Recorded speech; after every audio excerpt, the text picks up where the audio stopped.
seeing this on the screen is a little crazier now that I see it on there. Damn one-eyed freak, for God's sake. So. Let us know you can see us and hear us, and we'll get into this sordid tale. Goodness gracious. All right, let's see. Can you hear us and can you see us? Let us know now, so that way we can get on with this damn show. Yeah. Come on, somebody. Jesus Christ. 5 by 5 by 5. What the flock says. Okay. 5 by 5. You may notice that we're here. We're missing an eye. There's 3 eyes here.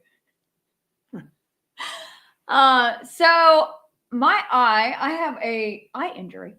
And I should be being able to not use this in a couple of days, but I needed to kind of protect my eye. My eye is weeping. I had to get a steroid shot in my eye. In the eye, right in the not in the ball, but underneath it. If I'd been that doctor, So my eye is disgusting, and I need to protect it from debris and stuff for another day or so. So I look like a super villain. Yeah. What the flock says, paranormal investigating, it'll take your eye out. Yeah, so, but I do kind of like the supervillain look that I've got going right now. So it's not all bad. But I'm just imagining the preview for this episode. And everybody's like, okay, all right, we've got some Sky Captain stuff going on here. I love you, Marshall. We got one. Now I'm gonna have some trouble reading too. I have no. I will read. I'm sorry. Maybe I'll read because I can't seem to operate a freaking computer here. I love you, Marshall. When I was 5, we took my older B to a movie. We took my older B to a movie. I don't know. Got lost in a department store for an hour. Very upset. The movie we saw, Escape from New York. There you go. Fitting. That LW Marshall. Yeah. So my right eye is pretty useless right now. But yeah, we've got a lot to cover today. Paramedic been practicing with the crossbow, with the arrow launcher again. Now I'm looking at that crossbow. I figured the crossbow I would be the one taken out by the crossbow. I didn't take out. Yeah, I'm taking out. When our buddy Denim Devil got Jesse a crossbow pistol for Christmas, and when I was sitting on the living room floor assembling it, I had this moment where I felt my fate settle on me, and I was just going, by building this crossbow, I'm sowing the seeds of my own doom here. This will be eventually what takes. I'm basically, my death is going to come at my own hand here because I'm building this damn thing for. But nope, be awesome if you took your eye out with if you're going to lose an eye. Yeah, I don't even have like a cool story right now. We have a weird theory that we'll kind of get into that kind of inspired the topic of this show. With this, because we were out in one of our investigation areas that we released a video on, and we'll talk about that as well. We were out in one of our investigation areas, Blackthorn Lake, when the trouble started. So, and we had to rush home and mitigate the situation. I had to go to urgent care, and then today I had to go super early to a specialist. Who rushed you in? Who rushed me in. I got a steroid shot in the eye. I also got antibiotics. And so it is a gooey, disgusting mess. So, yeah, I only have to use half my makeup, though. So saving time, saving makeup. But yeah, so that's where we are. Terry McCullough asks, paranormal pink eye. No, it is not pink eye. I know that I am famous for stepping in the poo, but I'm not transferring the poo to the eye. So no paranormal pink eye here. It is a weird little disorder I have, apparently. So, Joseph? She's a mystery to scientists. So, all right. Let's see what else we got here. We'll jump into the topic here. We're just going to kind of catch up on some housekeeping stuff. What the flock says. Maybe next time. Maybe don't put your own blood on a crystal next time. Yeah. I'd say so. And what's funny is we talked about this after, and it's in the video there. Joe's like, you wonder why we have these weird strings of bad luck. And I'm just, kind of nonchalant about it. Oh, it's a mystery. Ha. It's always a mystery until someone loses an eye, isn't it? Yep. Yeah. People in there talking about the I don't know if you saw this. They brought dire wolves back, or they brought an approximation of dire wolves. Yes. Back. So they have the dire wolf puppies. I saw the video where the puppies were howling. I had it playing because I was working on some video today in the office. I had it playing, and one of our cats just starts screaming and running through the house and runs into my office screaming. So I don't know if it was some sort of a genetic memory that she awoken some primal, memory from prehistoric times in her. But They're not really dire wolves per se. What they did is they were able to recognize certain genes in dire wolf, like a corrupted DNA sample. Then they were able to use CRISPR, the gene editing tool. They just put those wolves in the drawer in the refrigerator? Well, what they did is they used CRISPR to edit some gray wolf genes to make them more like dire wolves. And then they implanted the embryos in a domestic dog. And then the dog brought them to term. So this is an amalgamation. They share a lot of genetic markers with like actual dire wolves, but they're edited genes, not the actual genes. So Facebook was flooded with various versions of the comic book store guy from The Simpsons today. You know what I'm saying? You know, well, actually, they're not really. Everybody went from stock market expert to everybody are dire wolf experts. To dire wolf and genetics experts. I'm waiting for the eye injury experts to enter the chat. Yes, indeed. Curtis Whitaker. Every week, Curtis. Every week. Curtis didn't hurt us. Every week. Thank you, buddy. And then Chris Jackson, round 3 of Jesse Roy Rage. Oh, Jesus. I forgot when you were on the roids that time. So, I am. Yep. I've been injected with roids this time. So it's straight to the dome, you know? Yep. So everything's coming up roses for Joe. All right. So anyway, everybody making Jurassic Park comments about the direwolf, but it's going to be pretty, you know, because they've released like timber wolves in all different areas across the country. Minnesota, I think, has got like a giant timber wolf population, more so than like out west or in the Pacific Northwest or anything. And then they've got like a ton of them, just an absolute ton. I wonder if eventually, if they get the direwolf thing down, if they will, like actually release a breeding population of them. Yeah. Because timber wolves are freaking big, man. I mean, dire wolves are bigger, but both of them are equally large enough to take out an adult human being. So, you know. But you have to wonder, like, what, because these are huge, right? So you have to wonder what kind of havoc is that going to wreak on the ecosystem that they get released into. I don't know. So Daniel Thomas became a YouTuber. Welcome, Daniel Thomas. Welcome, you have Daniel Thomas. Lots to catch up on. So we may be a little subdued tonight, guys. It's been a rough. We didn't get a lot of sleep this weekend with the eye problems and. We were in Blackthorn when we discovered this. We were in Blackthorn when we think this happened. So when we discovered this was an issue. Kenneth Marshall says, I lost my right eye and it changes everything. I'm having a lot of trouble. This is my dominant eye. And so I'm having a lot of trouble. Obviously, depth perception is a problem. But reading in general, I can't see as well with lefty here. The lefty. There were 3 witch sisters in Greek mythology called the Grey sisters, and they shared one eye and one tooth amongst them. Oh. So they would have to trade the eye around so that one of them could see, and then the tooth around so that one of them could eat at a time. So we got 3 eyes between us, so we ain't doing too bad right now. So you're always looking at the silver lining, Joe. Always looking at That's what they call me, Silver Lining Joe. So we released a video this past week on Thursday. It was the introduction to our latest series, where we go to this new location that we have dubbed Blackthorn Lake. At the end of the video there, we kind of announce what we're calling this area. And it was a scouting mission.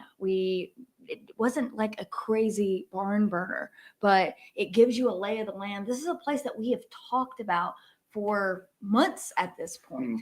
But we do have a full series on that coming up with probably 8 or 9 episodes so far that I'm working on right now. So we should have another episode coming out soon for that. I'm going through some of the footage right now, and it's crazy.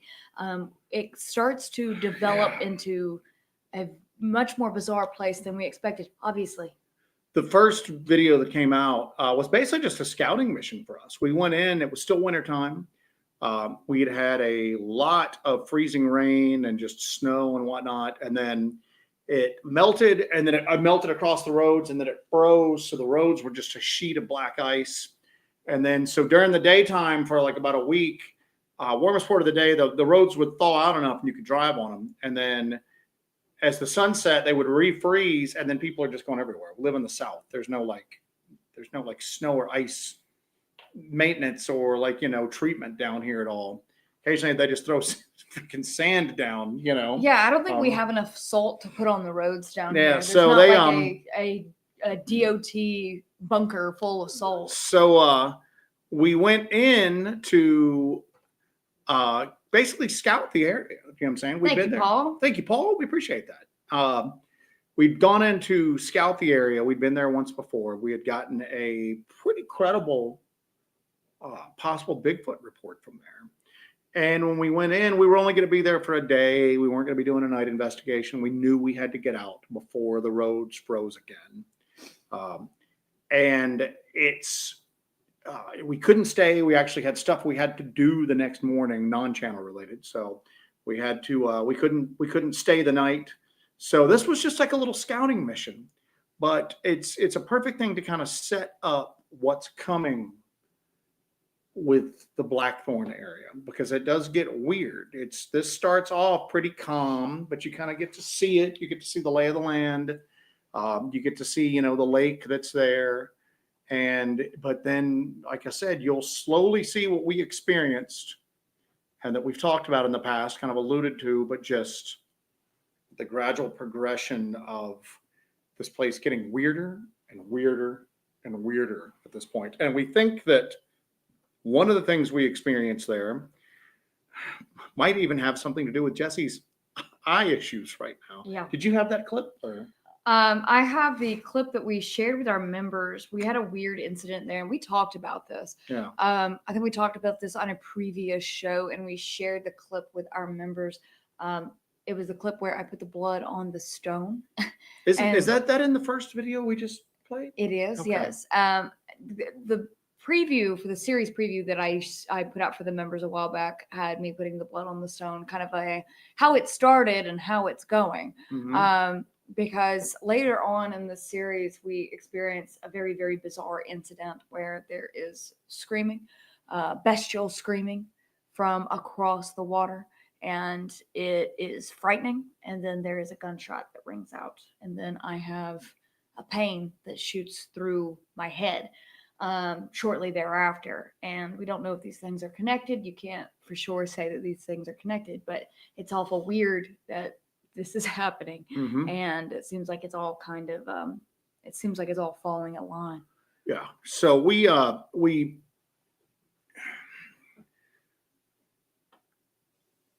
so let's flesh this out a little bit, and we're still kind of working through it ourselves. So if you see us pause to kind of think, this is such a crazy topic. And somebody brought it up on our members Discord. We had already been kind of talking about it, and then we were just going, that's crazy. But then somebody else brought it up, and we were like, all right, maybe it's not so crazy. Maybe we need to explore it a little bit more. We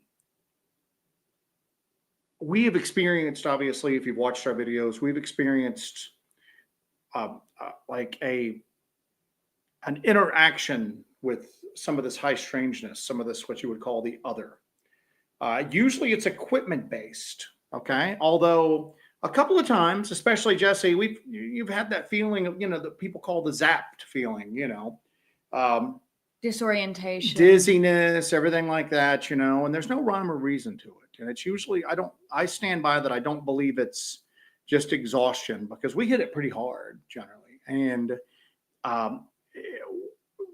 the notable times it's happened, we've been hydrated. We're not that tired. It's not that hot, but we have had physical experiences where you feel that you have been physically affected by whatever is out there. And we're not the only ones. You hear that with the UFO community a lot. You know what I'm saying? There's actually, and I was doing a little bit of stuff before the show, there's Defense Department documents out here, that have been found through Freedom of Information Act. Basically the anomalous acute and subacute field effects on human biological tissues, basically documenting and trying to explore what happens to human beings when they're in close proximity to UAPs, UFOs, that brand of high strangeness. Now, also people who have had Bigfoot encounters. report that zapped feeling. Yes. And some more exotic, bizarre type effects as well. Dogman witnesses reported people that are in homes with, paranormal activity going on, everything from feeling chills to flat out thinking they have been possessed by a disembodied entity. Or even attachments. You can say that attachments are like that you have this lingering effect, whether it be depression, bad luck, something like that. A lot of ghost investigators, paranormal investigators have experienced that over the years. Gary, thank you for that, sir. Thank you, Gary. Thank you, Gary. So John, and it's weird because I'm rereading The Eighth Tower by John Keel, which is phenomenal. It's phenomenal. It's one of those books that just really just kind of like line up with what we experience in the field so well that it's a very pivotal book. And I'm reading it on a Kindle, and on the Kindle you can highlight passages to come back to later, and it's like every page has got something highlighted on it. I might as well just highlight the whole damn book and be done with it. But he especially talks about areas that he would go into to investigate after, like, outbursts of like various high strangeness and the physical effects that people would have. One of which that he talks about a great deal is effects to people's eyes.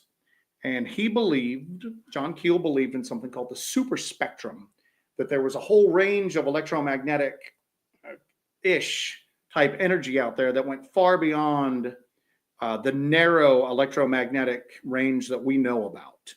And that when you were exposed to some of these strange energies, it would have an effect on you physically, and it would sometimes cause eye problems. Now, that's not what, and again, I got to preface all of this. We're working through this. It sounds crazy. This is all very new. We feel crazy talking about it, but at the same token, we're out there looking for weird stuff. Yeah. This stuff, cases like this have been documented in the past, maybe not like what we experienced. Am I 100% convinced that's what's happened? No, this could all just be a weird coincidence. And it could be. It could be a weird coincidence. It could just all be coincidental. And we're admitting that up front. We're not trying to sell anybody on anything because we're not even completely 100% sold on it. Would you agree on that right now? No, because I think it's bananas. But it's weird. It does strike me as very strange that these things kind of coincided. So thank you, Sheila P. Thank you, Sheila P. We greatly appreciate that. So a little bit of backstory here. We were in the Blackthorn Lake area doing an investigation. It was nighttime. I've got one from our good friend Mr. Dewberry here. He says Mothman witnesses reported eye issues after encounters. That's what John Keel talked about a great deal. And all right, well, eye issues, and then the men would report issues with their erectile dysfunction. Can I say testicles on this? I was gonna. Okay. Well, either or. Which, I have not. Let's just preface this. I ain't having none of those problems. Everything's working great. Okay. Eyes are good. But anyway, so we should have canceled the show. Yeah, we should have canceled the show. So we're getting into. So welcome to Help and Holler Testicle Talk. You know what the fuck? We've missed the ex-wife comments. You know what I'm saying? So experience eye issues when I have to see my ex-wife. Remember when the show just used to be nothing but people on here talking about their ex-wives? Barges, like 20 of them. Barges, ex-wives, scat piles, but a simpler time. Simpler time. So anyway, and let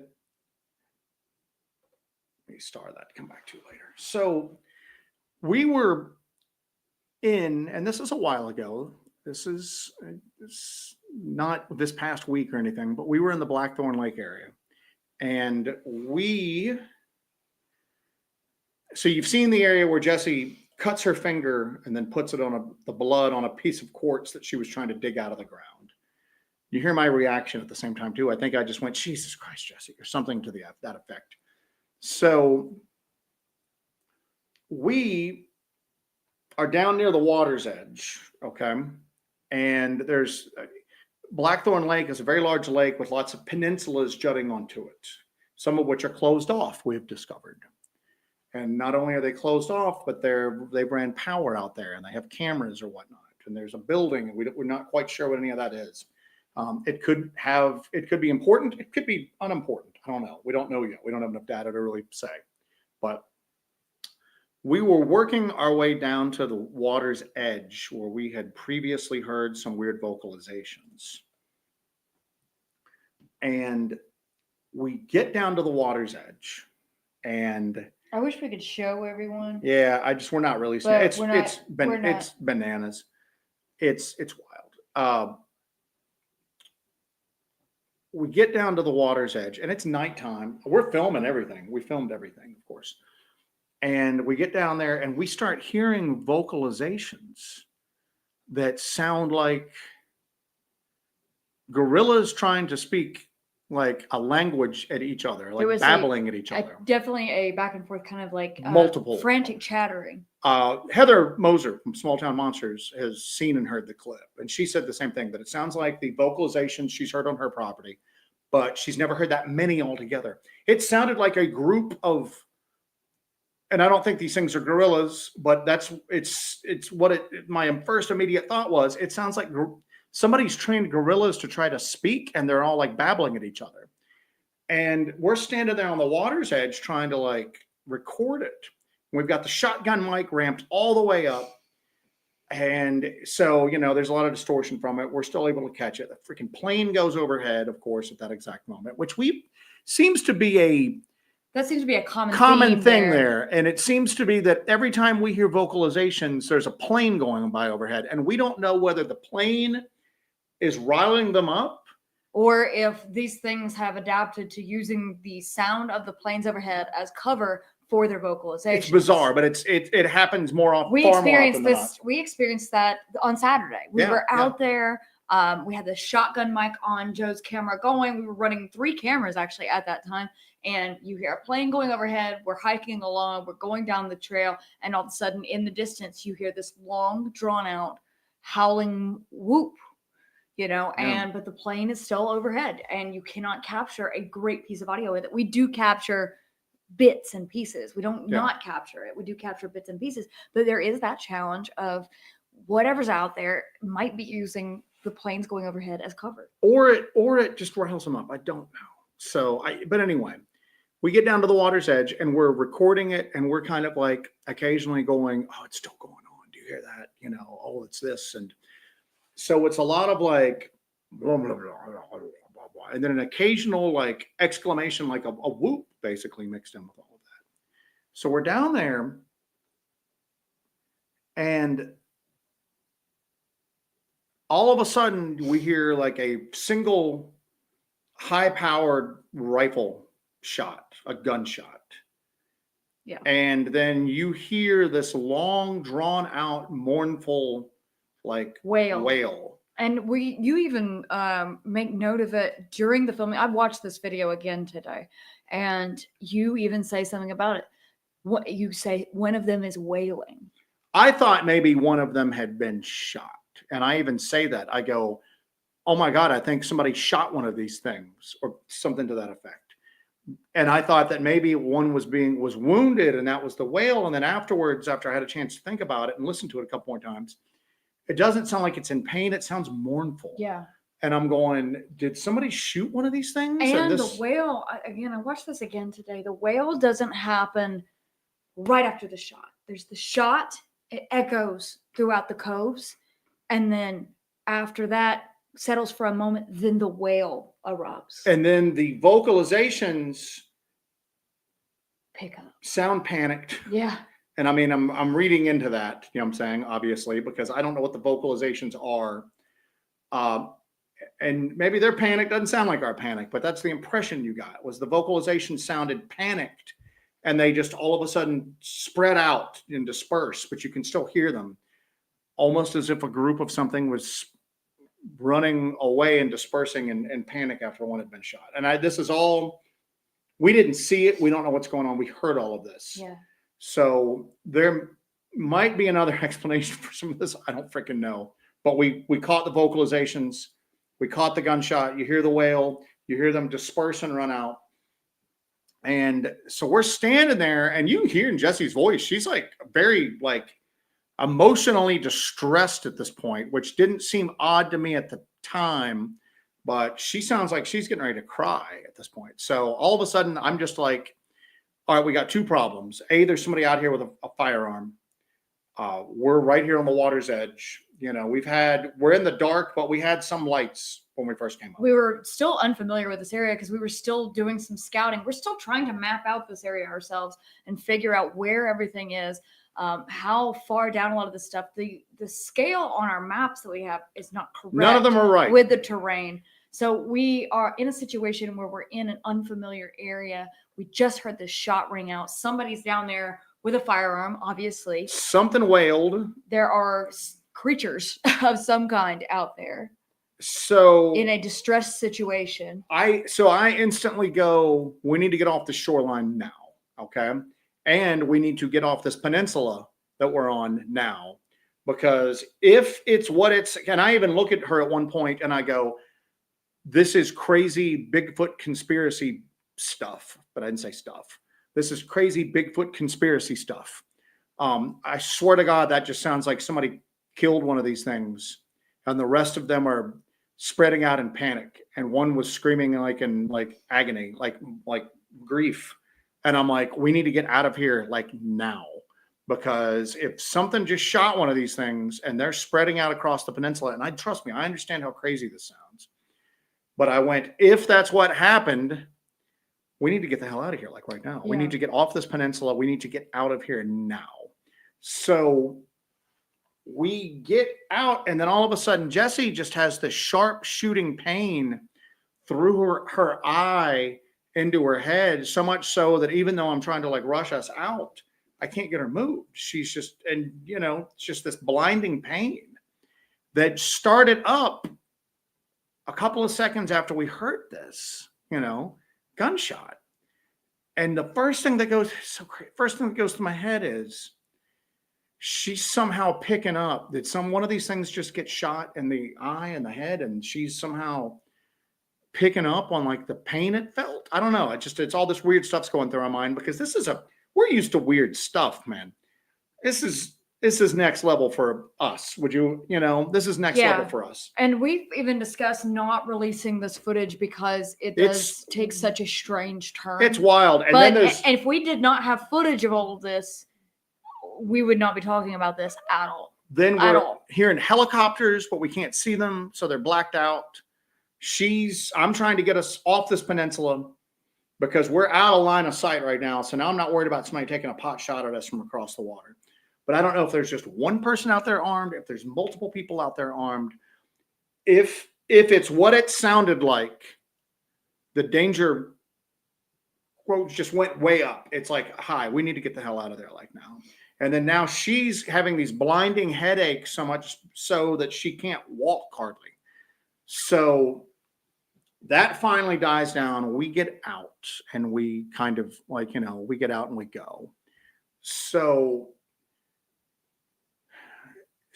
she had that happen.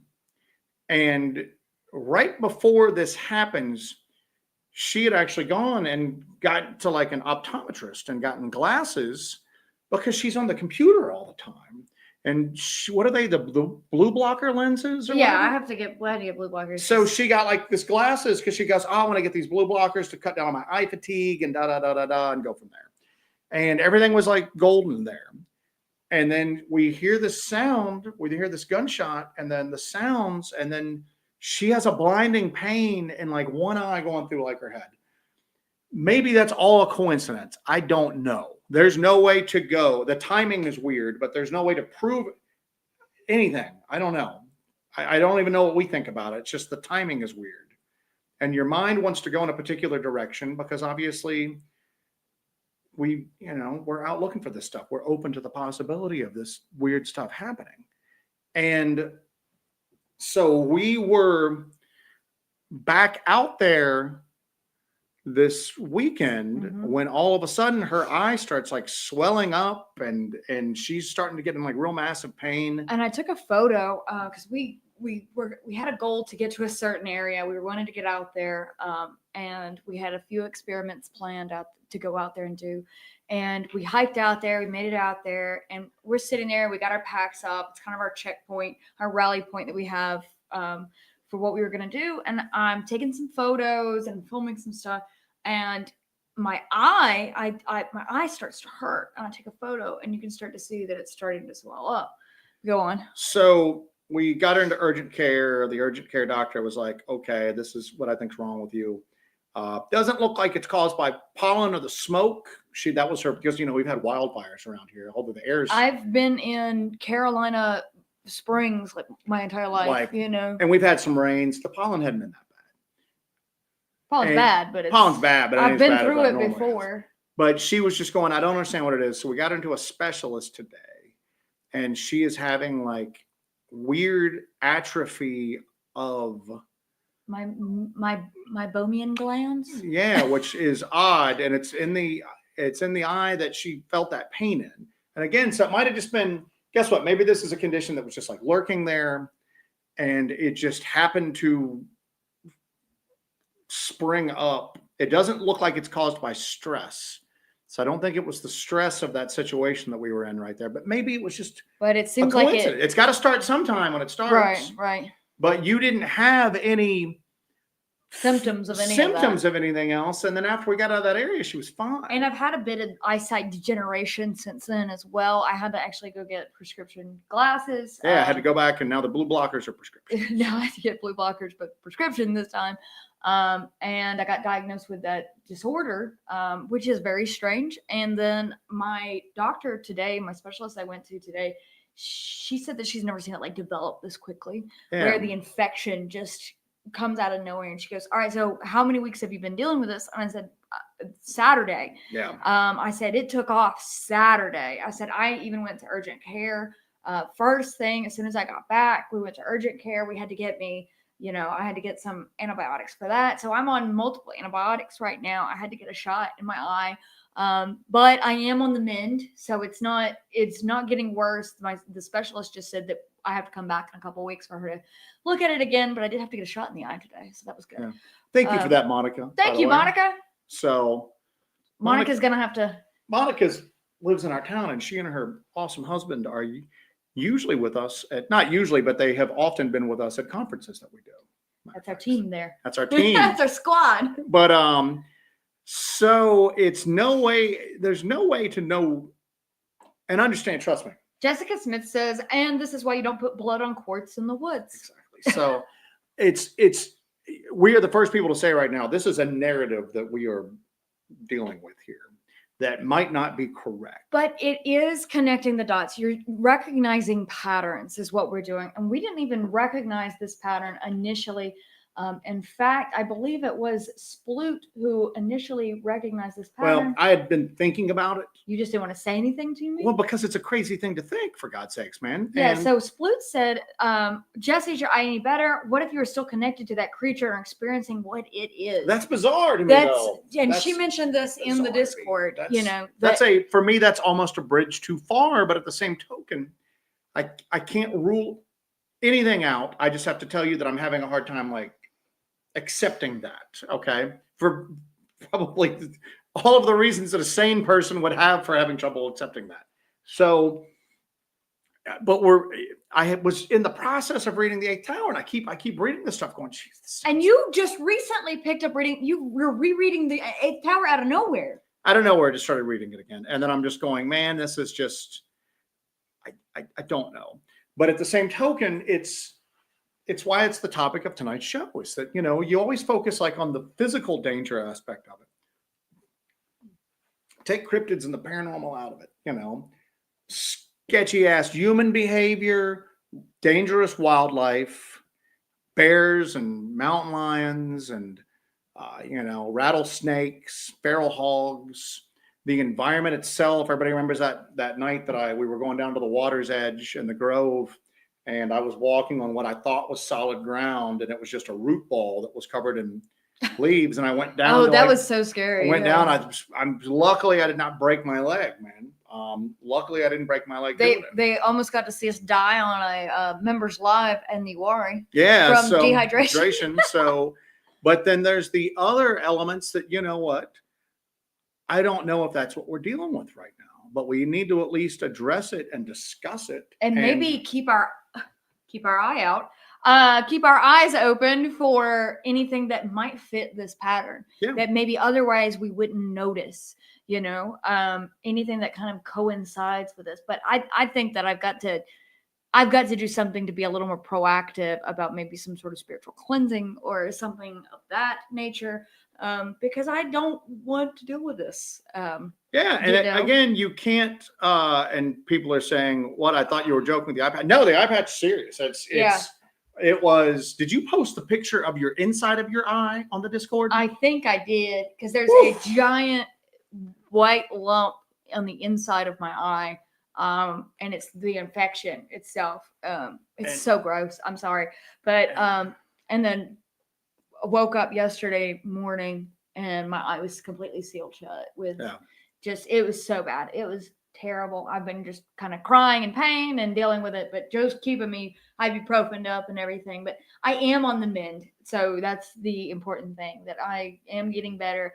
I don't expect to be wearing this for more than maybe another day or two, because I got steroids injected into my eye, and I'm already having an improvement, but I did not want to be on the show today with a gross, bruised up, weeping eye either. So I should be out of the patch in a couple of days. But it's just, I guess what we're discussing right now is it's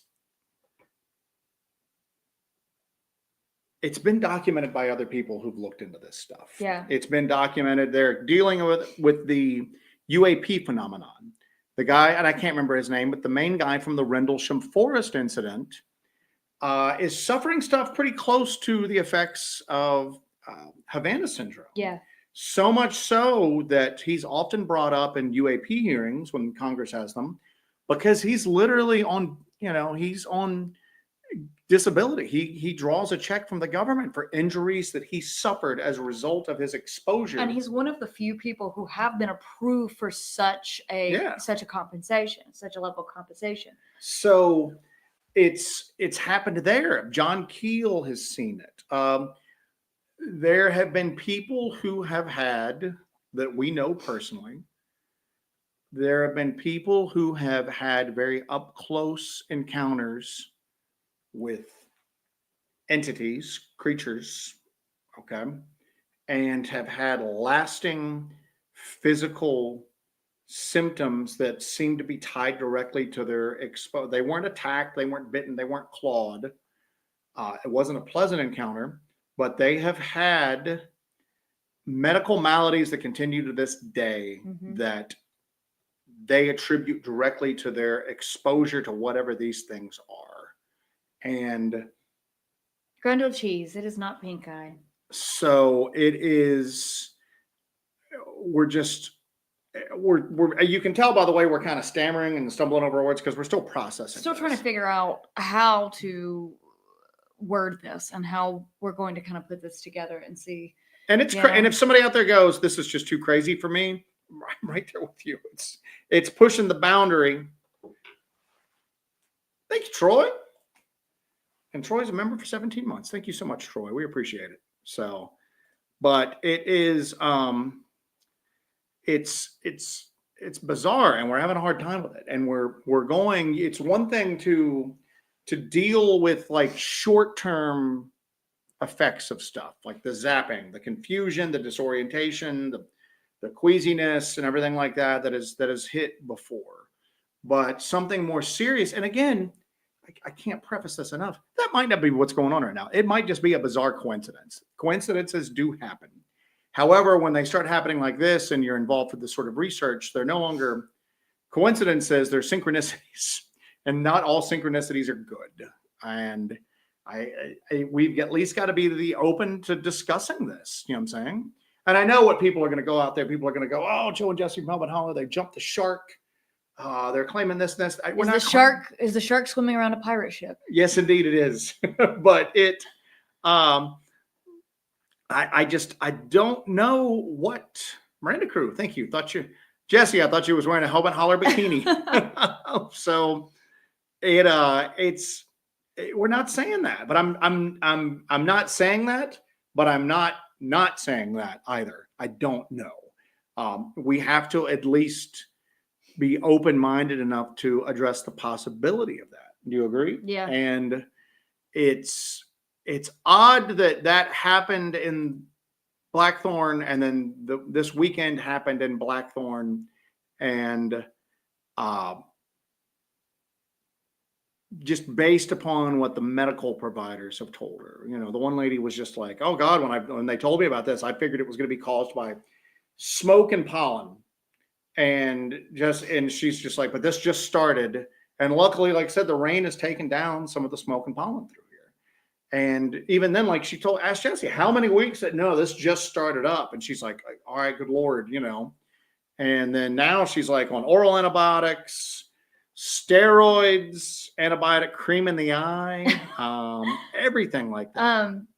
Yeah, my friend Katie did a couple of expeditions with us, a couple of investigations. I was talking to her last night about this, and we were kind of discussing it.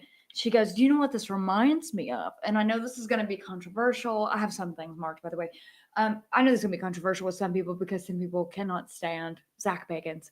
But if you have ever seen the documentary Demon House that he put out about the house that he purchased in Michigan, that was basically just possessed by a demon. It was haunted. It was a very, very aggressive haunting that affected the family that lived there in such a negative way. He investigated that house, and then after his investigation that he did this documentary on, he actually had the house demolished. But following that, he had severe eye problems to where he could not go without glasses at all. His eyes would continuously cross, and there were severe eye problems associated with that. Now, you could say that he was seeking attention for this, and this was just something he was doing just as a ploy. However, he still is forced to wear glasses to this day. And I'm going to say this right now. It's the best damn paranormal. It's terrifying. It's really good. And it's you really can good. Think what you want about Zach Bagans. And I'm going to say this. Does he have like pretty extreme behavior? Yeah. Do you start all of a sudden being open to weird possibilities doing this? I mean, look what we're doing right now. Look at what we're discussing right now. Yeah. And that is true. He was in that demon house. And if the story that's presented on camera is correct, that is where his eye issue started up. Yeah. And you can kick that out because of the person that's involved with it, or you can go, even if I don't particularly like that person, it's still a possible data point. And considered a data point. Yeah. I've got some stuff marked on there if you want to. I'm having trouble reading, so I'm just trying to. Dead End Yard Haunt. I will send you a matching patch. Oh. We say this every time we're on here, and Deadhead and Yard Haunt is on here. He is a prop and mask maker extraordinaire, and he made Jessie a werewolf mask, but it has blue hair in the front. And braids. And braids. So, and it's the coolest thing ever. I have it actually, Dead End Yard Haunt. I have that in my office. I have a big shelf next to my computer where I edit and do everything. And I have that on a nice stand just on display in my office. It's one of my most treasured pieces that I have in my little So museum. it's something that I don't know. I mean, it's just something that we're kind of working our way through right now. And I'm going to tell you right now, probably at the end of the day, we are probably going to, I don't think we're ever going to know for certain what's going on. We are going to have to be aware that even if it didn't happen this time, and this is just a bizarre coincidence, that the possibility of something like that happening is out there.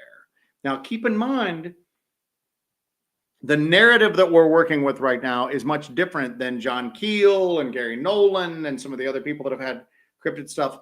I don't know what to think about this. It was a bizarre chain of events. And Jessie it happened so quickly. It progressed so quickly. That's what has my specialist baffled right now, is that it progressed so quickly and it got so bad so quick. That's why she asked me this morning. She's like, "Oh, how many weeks have you had this?" I'm like, Saturday. Like Saturday. I was fine Saturday morning. We get into Blackthorn Lake and it just erupts, you know. So it's a bizarre chain of events. Jessie putting blood on a quartz, which might not have anything to do with anything. Might not have anything to do with anything that happened subsequently. I'm aware of that. But hearing all of that, and when you'll put that in a video, won't you? What? The shoreline incident, whatever you want to call it, when we heard the stuff and heard the Yes, gunshot. yeah. You'll hear Jesse's voice get like really emotional really quick, and it didn't Yes. seem weird to me until later. I 'Cause- sent it to Heather Moser today because we were discussing my issue. Heather and I were talking about this issue today. She asked me how I was doing and, everything about the eye incident. And I said, well, this sounds kind of weird, but Joe and I were kind of discussing this, and I kind of walked her through the whole thing because she hasn't seen all the stuff from this Blackthorn Lake series, and you guys haven't either. We just released the first video last week, but you're going to see how things progress, and they progress in a very strange way. So I kind of had to give her a quick rundown. I told her that I put I was like, well, it probably didn't help that I made a blood oath with the land. With the land. So my first trip out there. But, I'm telling her about it. I sent her the video where whatever it is, you have the screaming and then you have the gunshot and then it affects me. And she's like, that is terrifying. Yeah, it's weird. It's a weird chain of possibly related events. I don't know. It's very bizarre. And I don't know. Like I said, I'm still having a hard time wrapping my head around it. And I keep stopping and going, this is just crazy. There's no way in hell this is what's going on. And then I'm going, I was there. I experienced all of it. I can go back and watch the video of and just relive it. And it's not the craziest thing I've ever heard, but it's pretty damn close. It's just, again, I go back to this, that all of the other instances of this were a direct result of exposure. You could say that it was like a defensive measure that something took, an offensive measure that something took. Just the simple fact that you're in close proximity to one of these things or one of these instances of high strangeness, maybe it's just something so foreign and alien that it has a negative effect on the biology of humans. But with Jesse, it was like, I swear to God, it seemed like a sympathetic pain, that she was having a sympathetic pain to whatever had been shot possibly. And maybe that thing got shot in the same place where Jesse's head was hurting.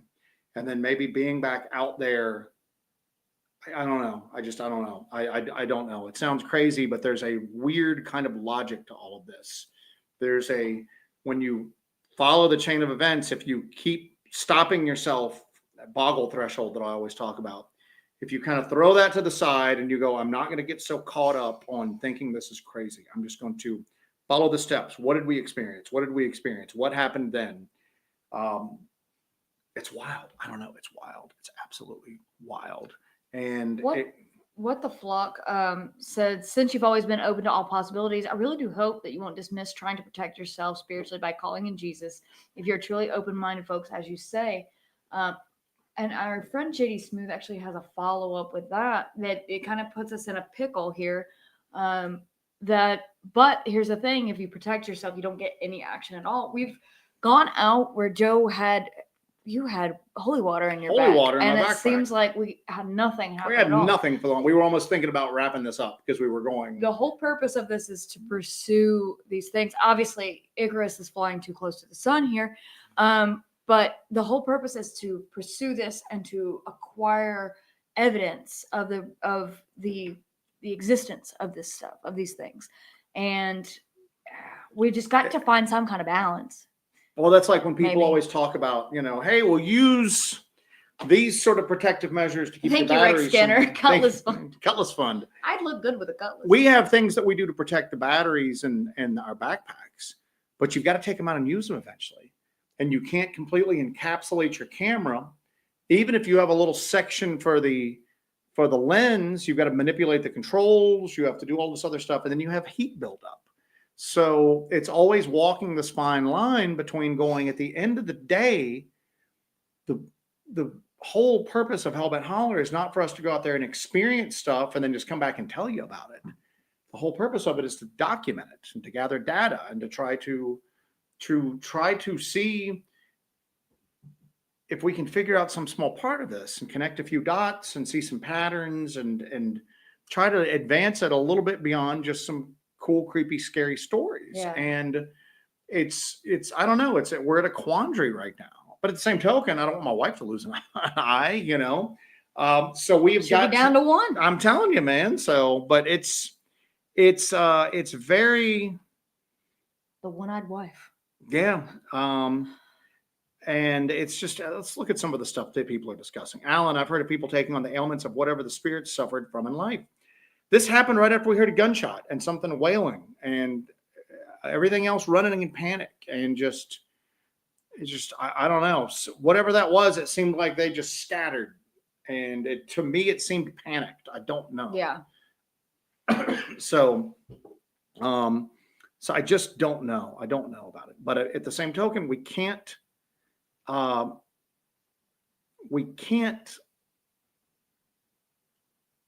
don't know. We can't dismiss it.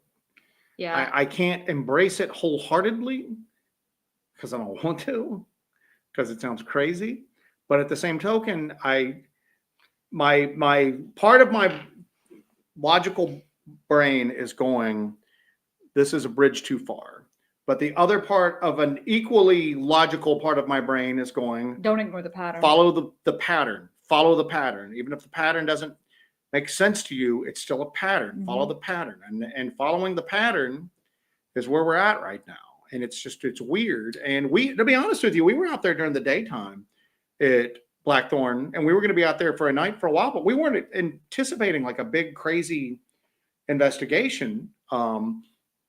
And we were kind of caught off guard when this started happening to her, you know, and we're thinking, oh, she's gotten something in her eye. Something's happened. Did a stick hit it? You know, and we're not immediately jumping to what we're talking about right now. But as the ailment kind of progressed, and then seeing two doctors, and then all of a sudden, then we're going, well, we were out here once before, and you had something weird happen with your eye, and now we're back, and you're having weird stuff flare up again. So and here's a loaded question. Dylan Parsons asks, Jesse, any other instances of being an empath? Jesse has a weird connection to a lot of this stuff, and so much so that I don't really, and you've seen it in I don't understand it. I don't argue with a lot of the intuitive stuff that goes on. And the best example that comes to mind for me right now is when we were in the Grove. Oh. And we were moving down, and then we're on an old road, and then all of a sudden Jessie just veers towards the water's edge, and I'm following her going, I thought we were going down here. But we went a distance. Like I veered in a crazy direction. And then we found those small tracks on the sand of the lake. And I'm going, how did you get here? And people even commented going, oh, that's a bunch of BS. They made those tracks. Otherwise, how could she find them? And I'm going, well, I know she didn't make them because I was with her, but how did she lead us right to them? And a lot of times and I talked a little bit about this when I was on Wild and Weird West Virginia with our friends Joe and Ron that night, that I don't fight the intuitive process anymore with a lot of this stuff. And that's weird to me because I always want to have a plan. Why are we doing this? And sometimes you just got to go with your gut. And as far as a lot of this stuff goes, Jesse's gut is generally pretty accurate.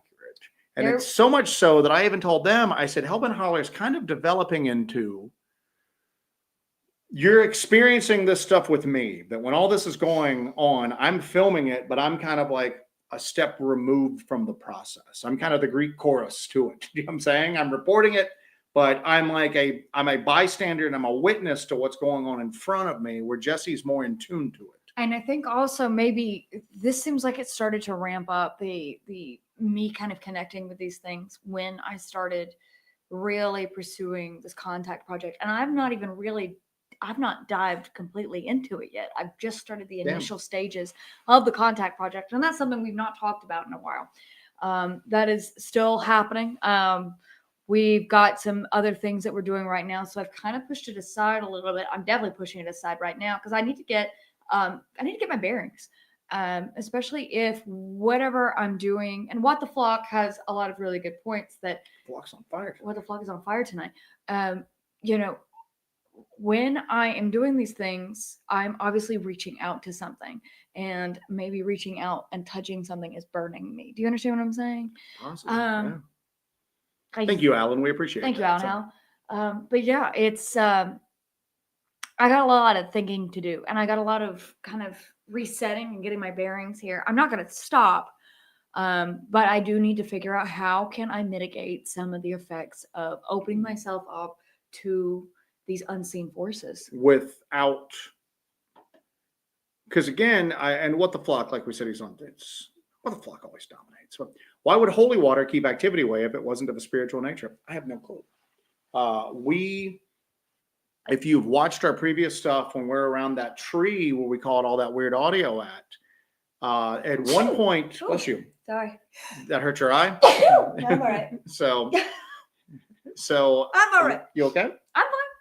So Sneeze cam. We were around that tree, and it's not a good place, man. It's not a good place. That's where I laid the recorder down, and we got all that growling speech and everything like that. And we came back to pick up the recorder, and something growled at us, and it's not a good place. And I got like ticked off one night, and I was just like, I'm gonna burn this damn tree down. And Jesse's like, you're not setting the part of the forest on fire. And then I'm like, fine, I'll just ruck a chainsaw in here and I'll chop the damn thing down and we'll deal with the consequences. She talked me out of that. So then I got a bunch of like vials of holy water, and I was going to go bury holy water in like a circle around this tree. And I ended up not doing it. But I didn't get all the holy water out of my backpack. And we went through a dry spell where we would go out into areas that had been pretty consistently active and nothing would happen. Nothing would happen. And we kept going. And again, here's the deal. We've said that in the past, that one of these days, we've encountered some pretty consistent activity, great and small, but we're not in control of that. That the next weird thing we encounter might be the last weird thing we ever encounter, or the last weird thing that we encountered might be the last, and nothing weird ever happens to us again. And then we start up a cooking channel or something like that. That'd be nice. Yeah, that would be pretty cool. But although your cooking channel would involve frozen cheese sticks, chili dogs, chili beans. Yeah. Oh yeah. It's awesome cooking channel. But welcome to Joe's Bean so channel. we didn't have anything happen and then one night we were gearing up. We got out there late because we were going to be out there all night long, and I'm looking in my backpack for something, and I find a stray vial of holy water, and I go, holy crap, I've been walking around with this, and I make a joke going, don't you hate that when you find an errant bottle of holy water? But I made a comment going, I wonder if this is why we haven't experienced anything, and I wonder if anything will happen now. And it was like the floodgates opened up that night. You know what I'm saying? So now I do think a lot of this stuff that people experience in the woods that they claim as Bigfoot activity, but they didn't see a Bigfoot, I think it's paranormal. I think it's paranormal stuff going on in the woods. I'm not saying it's like the ghosts of dead humans, but it's supernatural, paranormal type stuff going on out there. People smell something, a rock gets thrown at them, they hear some disembodied vocalizations, and they instantly default to Bigfoot because that's what they expect to be in the woods. But I'm just going, I always have that line where I go, if you were in a house and all this was happening, you'd be calling for an exorcist. Because you're in the woods, you just think it's a 8-foot tall primate that you didn't see, but that was like mysteriously doing all this stuff. So I've got some stuff marked on there if you want to take a little look. See there. Our buddy Hawk is in. What's up, Hawk? What's up, Hawk? Hawk, member for 16 months. Thank you, buddy. Something directed me right to a shelter on the side of a hill. It had been dug out and covered with branches. It was my first time at this place. See, and Hawk has had a lot of experiences too with this stuff. And I'm very open about the fact that there's nothing special about me. You know, I can go into a very active area solo and nothing really happens. Had a sighting of something when I was a kid that I still don't know whether it's real or not. And then a couple times in the Grove, I heard some vocalizations, and one night something paced me out and was like breaking limbs and stuff like that. But a lot of stuff doesn't happen to me solo, and a lot of stuff's not directed towards me, which is why that city boy thing that night was so bizarre, because usually I don't draw its attention like other people do. We could call your cooking channel City Boy Country Cooking. City Boy Country, that's pretty damn good, actually, man. So I'm quitting this stuff. I'm going to take the good eye I've got left, and I'm going to cooking. JD Smooth has a great thing going. Yeah, but you didn't think Dogman existed either. Yeah, that's a good point. True. That's a good point. So, ooh, Walter Ballard, Doyle's Bean Blog. Whoa. Damn. Roll that beautiful bean footage. Anyway, All right, let's see what else we got out here. Kobora. I don't know how to pronounce that. Kobora. Got to keep an eye out for spiritual attacks. First button. It's ramping up and can get patchy out there. You guys have seen. Well done there, Kobora. He also asked if we found any buried treasure out there. Yeah. I've already had to ban 2 people. I'm not banning you because these are funny puns. Who have you had to ban so far? Oh, well, I'm not going to give them airtime right now. Oh, gotcha. So, Miranda Crew wanted a I ban you, you're dead to me. I wonder how many, because I take the... And when I take over the world. I take the block early, block often point of view. Yeah. I don't care. It's, we're not trying to be Mr. Beast here. And people are just going, oh, any engagement's good engagement. Nah, not really. I block early, block often. I often wonder how many people are out there just commenting constantly that just don't realize that nobody sees it. I know I don't see it. Yeah, nobody sees it. Well, yeah, you don't see anything. One-eyed freak. Anyway. Good. Knife check. I don't even remember what the hell this knife is called. This is what I had at the LBL last time we were there, slung under my arm on my chest rig there. I can't remember what the hell is this knife called. Well, damn, I don't know. Good knife. Good knife. It's pretty cool. It's got. Let me try to get it against the. I never know which way to go on this damn camera. Pretty cool handle. It's got orange liners, which is pretty rad. What the hell is this damn knife called? It's got a black wash finish on it. It's a crazy knife, man. Might have some stupid like letter and number name. That's not. No. If I made knives, I would give all my knives really cool names. I wouldn't be like, oh, this is the AX74. What a missed opportunity. I have a switchblade today. It's an out the front, made in USA, Heretic knives. I've actually showed you guys this before. It's one of my regular carries. I carry this all the time. But it's got a nice little Bowie blade. It's also got some serrations on there. One side is actually carbon fiber. It's like a purple and black carbon fiber. The other side is aircraft aluminum.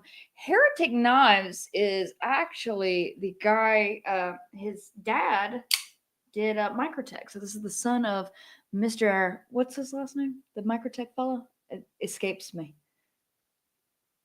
Marifone or something like that. Marifone, something. This is the young Marifone, his company. Joe actually got me this knife for my birthday. People are telling me to watch it. What? Lady Wolf was like, "Watch her good eye, man." Yeah, really, with that knife. Yeah, because you know what? Everybody takes their eyes for granted. You got 2, you're running around with 2. Everything is kosher, and then you lose 1. You're like, oh crap, I'm down to 1. You know? Yeah, man. But Joe got me this for my birthday. It's a pretty excellent little blade, but this is the knife I carry probably more than any other knife. Of course, I can't carry it in North Carolina when we go out there, but it's still a pretty cool little blade. Alan Lassiter, do you think it's a weird attachment caused your eye problem? I don't.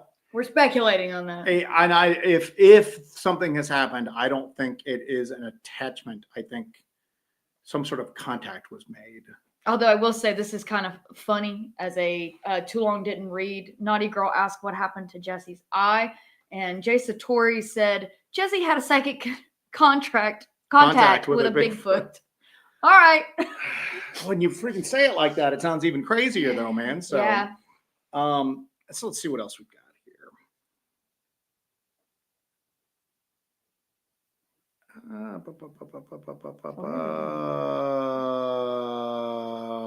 Come on, William Kennedy, go on saying William Kennedy things. What's up, William Kennedy? Glad to see you here. But people talking about you putting the blood on the quartz. Yeah, and you can tell when That was a bit of a hasty decision, and I am known for those. Going off half-cocked. Not really putting a lot of plan in there. Just, kind just of very something spontaneous. Something I've been known for. My life is basically filled with dealing with Jesse's spontaneous nature. Never a dull moment. Some moments are maybe not a little less dull than others. Hence the eye patch. EDP, everyday pyro. He wants a normal girl. Well. Who isn't missing an eye? He's talking about a normal girl with both eyes. He's talking about Scott Carpenter, the late Scott Carpenter. Some people have speculated this. I've heard this before.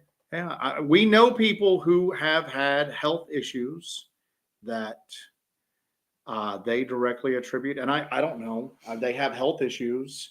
They had an encounter with. But it's hard to make a positive connection between cause and effect there. Yeah. You know, although a pattern emerges. Yes. All right. Bristol said he has the exact same knife, but in the U.S. flag pattern. Love it. I love it. I'm too. assuming yours. Yes. So everybody wants helmet holler eye patches. Wouldn't that be crazy if this was just we had bought stock in like an eye patch company, and which stock was, it was at a record low, so we bought cheap. Yeah. Because eye patches have really fallen out of fashion. I didn't know what else I was going to do because I have a gross weepy eye, that's swollen. What am I supposed to do? I wanted to do the show. I mean, I guess I could have parted my hair, done kind of like an emo thing, brought back emo. Our key grip is in here. Yes. So I'm insanely behind in the chat. Sorry, I'm trying to catch up too. So anyway, right. I don't know. Key grip's here. It's hard to tell. Tell them what you think. What is going on here? I don't know what is happening here at this point as far as this, whether it's just a coincidence. I wish he could sit on my shoulder like a little parrot. That would be pretty cool, actually. So he looks so regal here, but it's.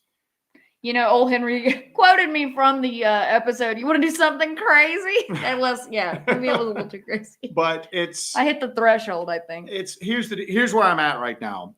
I don't know if we are seeing a pattern where there is no pattern, or I don't know if we are ignoring a pattern that's right in front of us because it sounds crazy. So I don't know where we're at right now with this. And we may never really come down on one or the other at this point. It's interesting to speculate and talk about it, though. Yeah, it's definitely interesting. I see. Interesting to speculate and talk about. And it's. Bristol said that Joe had pure black hair before he and Jesse started investigating. Yes, I was going through a regular Elvis. He was. Yes.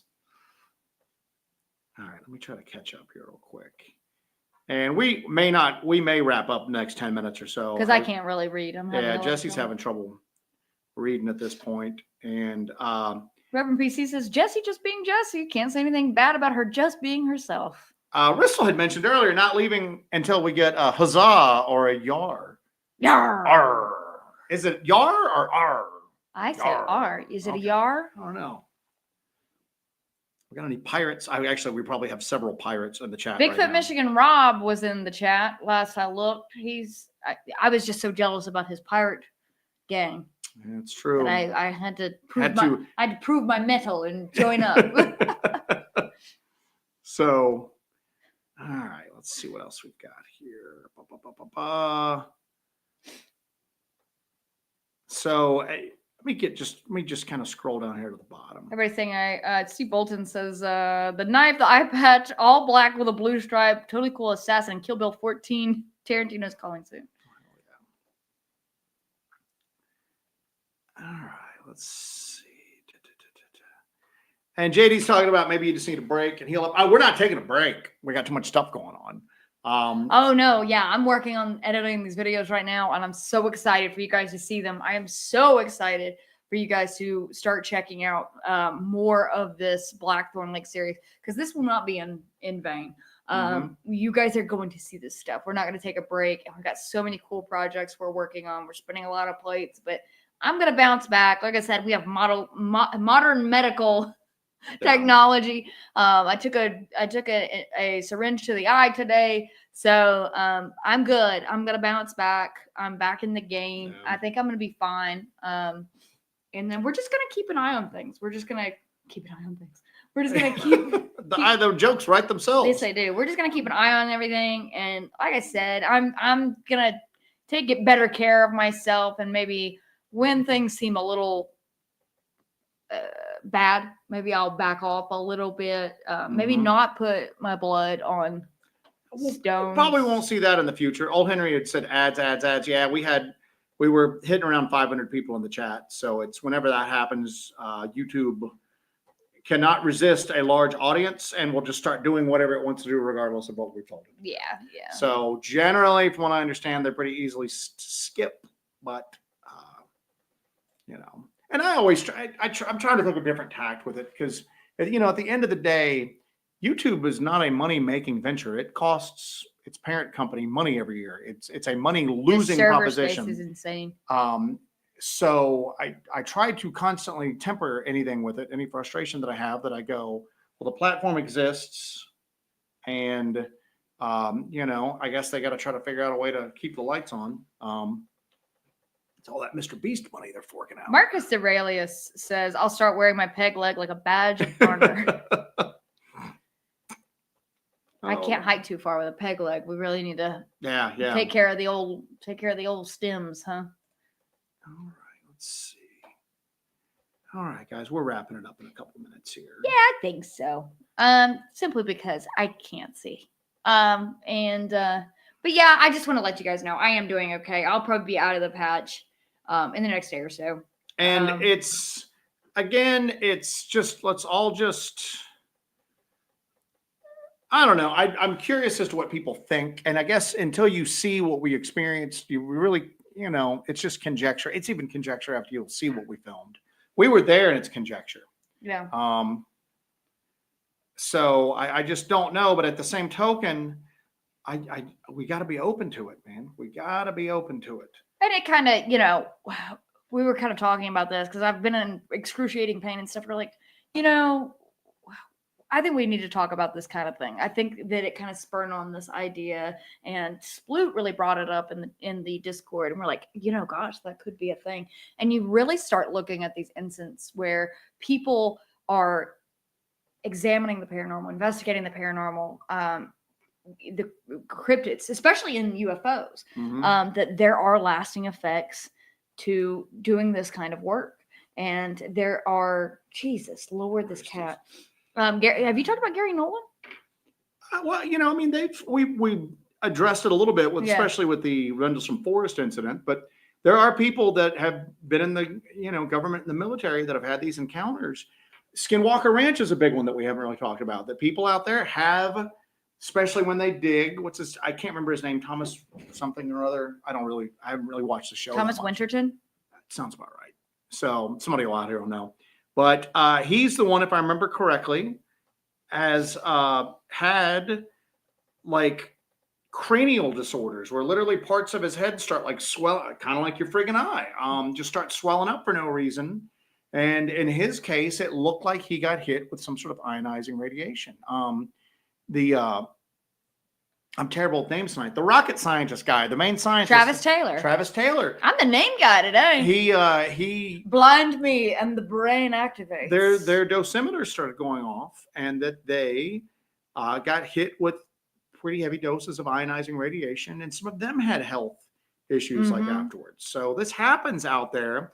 It's just that the instance, but it's one thing to kind of talk about this like removed. It's another thing to kind of maybe possibly experience it. And then the circumstances that we're dealing with are definitely not what they're dealing with. This is a little bit more weird and out there compared to Skinwalker. It's weirder than Skinwalker Ranch somehow. That's disturbing. That's very disturbing. I've got to follow up with my doctor coming up. So we'll see if there's any kind of improvement or anything.